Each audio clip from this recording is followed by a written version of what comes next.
Here in the United States, we're finally starting to get back to normal. People are being vaccinated, businesses are opening up, and masks are coming off as faith communities gather back in person yet again. Finally!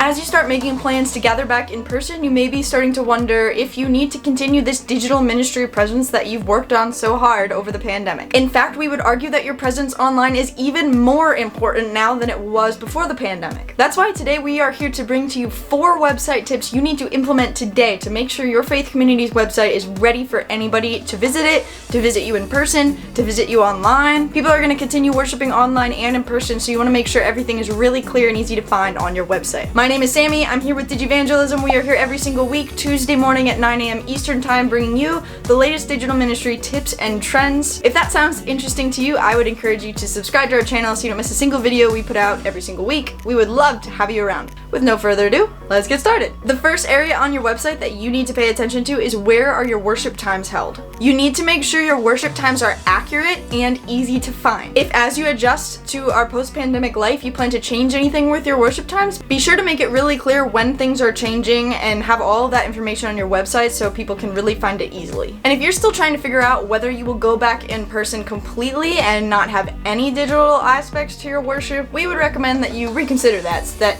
you really take into consideration all these people that have been watching your worship services online. There may be new people engaging in your worship services that will never come to your physical location or can never come because they live far away. How can you maintain these connections with these people? How can you get closer to them? Maybe ask for their email addresses so that you can maintain a personal connection. Remember, your message could be the only message that they are hearing, so you want to make sure they still have an opportunity to hear it. Second area of your website you need to make sure is really clear. Location, location, location. Some of these new folks that are watching your worship videos need to know where to physically find you if you want them to visit you. And some of your old folks might need a reminder too if they've only been there once or twice. Not like older people, but like people that have been there before, that have been around for a while but only came once or twice to your church before. Display your address prominently on your homepage so that there's no guesswork for people that need to know where to go to get to your worship service in person. Area number 3, the I'm new here section. If you don't already have a page on your website for new people to visit and know exactly what your church is about and all of the details for their first time visiting there, go do that right now. Like, we will wait.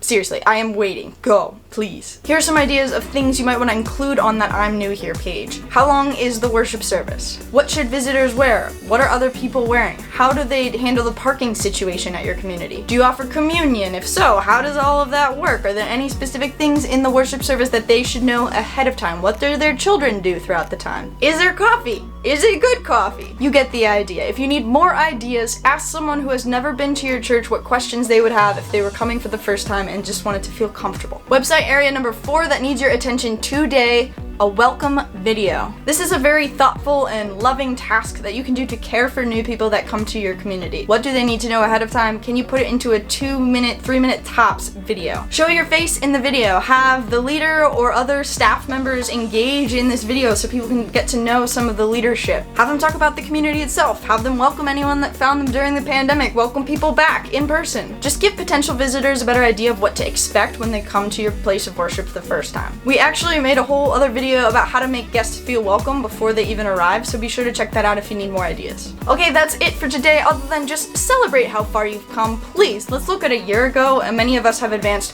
far beyond where we were then. So take a moment to just like silent cheer yourself on or loud cheer yourself on, and then let's keep moving forward. I'm Sammy, and I'll be back next week with another video. If you found this one helpful, please be sure to like it and subscribe below. We brought the knowledge today. Now it's your turn. Put it into action. Peace.